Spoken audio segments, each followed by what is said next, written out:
you were about to change bases. I believe you were talking about the bombers coming and you guys learned. Oh, bed check Charlie, I'm talking about. Bed check Charlie. Well, once we got past bed check Charlie, our fighters started to go in and clean up. They had our night fighters by then. And at that time, too, while at Strip Bay 8, we had a British Mosquito squadron come in who were strictly night fighters. And they didn't have much of a setup as well as we did, if you want to call it that good. But we'd invite them over to our officers' club, our tent for drinks and stuff, which they hadn't got set up yet. And I admired these guys because I said, boy, you guys do a tremendous job. Oh, he says, easy. When you got an airplane like we got, he said, it's easy. And I said, oh, boy, I'd love to fly one of those. And he said, would you like to go for a ride in one? I said, yeah, I would, but I don't think he'd let me. Well, he said, if you're game, he said, you can come on a mission with me one night. I said, sure, why not? What have I got to lose? And so I went for a ride on this guy with his Mosquito. And I got up as close to the front as I could, into the deal where actually he's a kind of a navigator, sort of, and that is man. It's not a one-man thing. Anyways, but it's a night fighter, and it's fast, and it's made of plywood.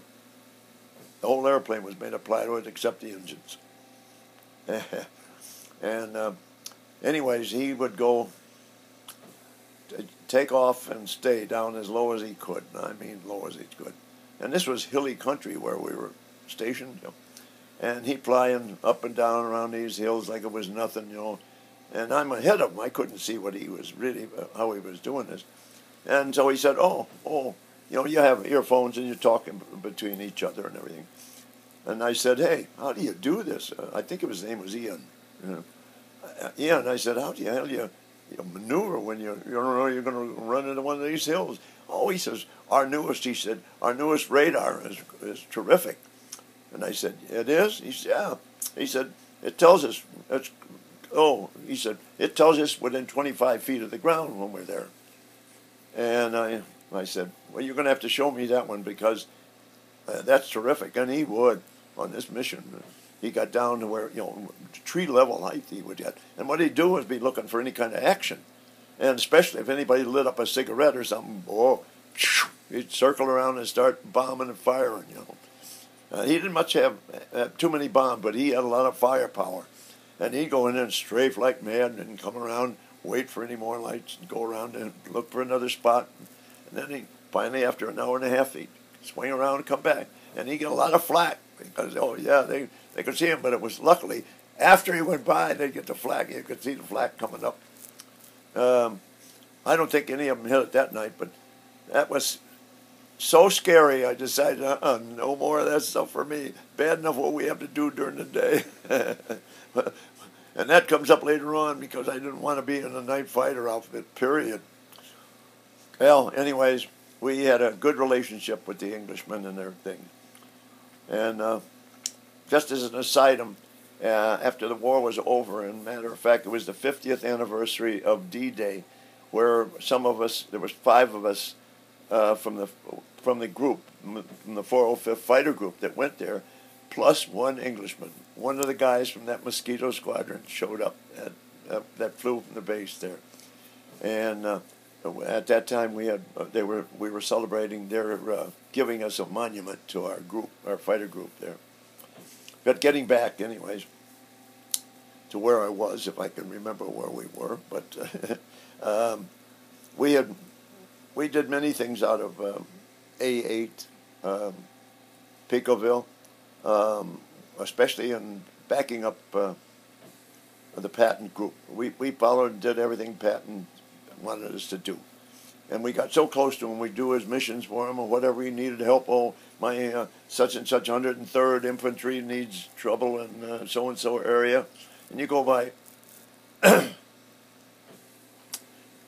maps that, were broken down and what do you call them? Anyways, they give you the directions of where they were having a problem, and we'd go out and find them. We knew we had directors, that that told us where we were going all the time. Here's this target, and there you're going, and okay. Like IFI, which is identification friend and foe. You know, sometimes you'd use that, and sometimes you wouldn't use it. But anyways, you'd have this, and you'd get out, go in front of them, strafe. They put out, in those days, they didn't have the communications that we have today. And they put out red panels to show the front lines, or at least where our troops were operating up to.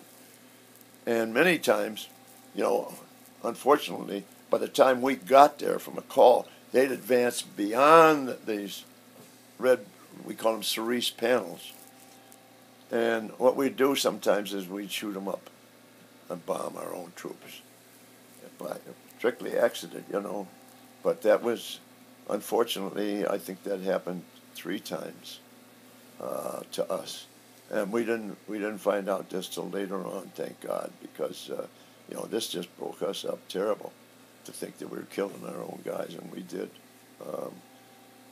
But that's war for you. War is hell. No winners in war, only losers.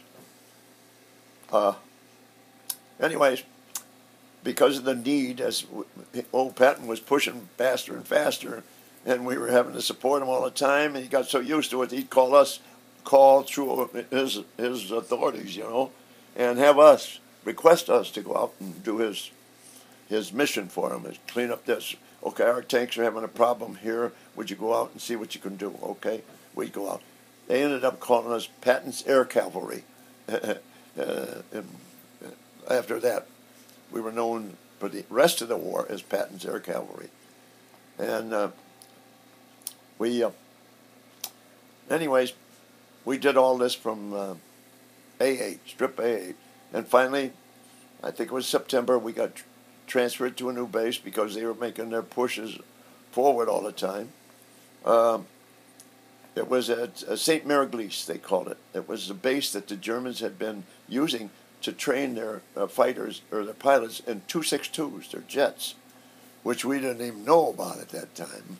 And what had happened, the bombers had bombed this place just so many times. You know, they had all bomb holes, and the runways were bombed and everything. So it took our guys some time to make the base landable. And the surrounding territories, there was nothing. It was really bombed badly. They got that done. So we went in, we flew in there, and we had revetments, is what you call these areas where you park your airplane when it's not being operated. And we did that. The place was wet. Oh my God, we were near a river, and when it rained, it just rained and flooded everything. So we had our regular 6-man tents, and we started running boards. They had loads of lumber, and they had it in partitions. They already made up like in 8 or 10 foot partitions. So when they make a barracks, they just throw it together. Well, those were stacked up like mad. So we put that on, and we used our tent only for the roof, you know, cover it up. And our walls were actually these wooden walls. And flooring. We had flooring too, the wooden flooring. That was something else. But then outside we built sidewalks of wood because of the slop and dirt and mud and everything. So we built sidewalks back and forth to various places to, you know, the dispensary and all of this stuff. And the meals, of course, the rations were terrible. GI rations all the time they were getting, and dry milk, dried eggs, and all of that stuff. And our cooks didn't know exactly how to cook. But when we got to St. Mary, St. Dizier, we found out that there was cooks available. The local townspeople, they had female cooks. You know, were really just, I think, mothers of families that had French cooking. So we hired a couple of. I'm getting ahead of my story again.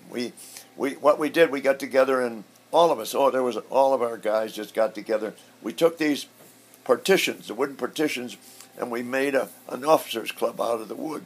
These partitions. It was good size.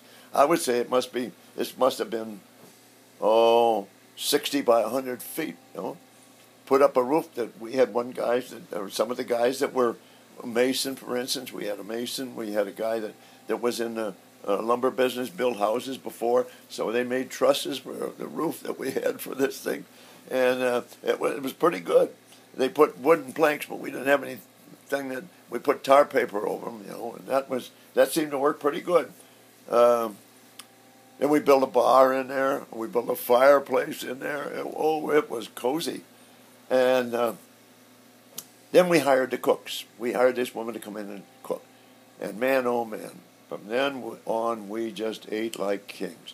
They knew how to put this stuff into delicious meals instead of sloppy eggs and sloppy potatoes and dried milk. It was terrific what they could do with the food. We really had some good cooks and good meals.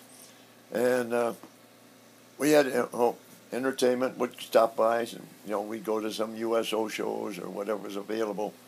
We also had, that's when we used to take these 6x6 trucks, and we'd enclose them with the tarpaulins and everything else. And then we had, when you flew in the wintertime, of course, you had frosting and on your wings, so you had to get the frost off before you could fly.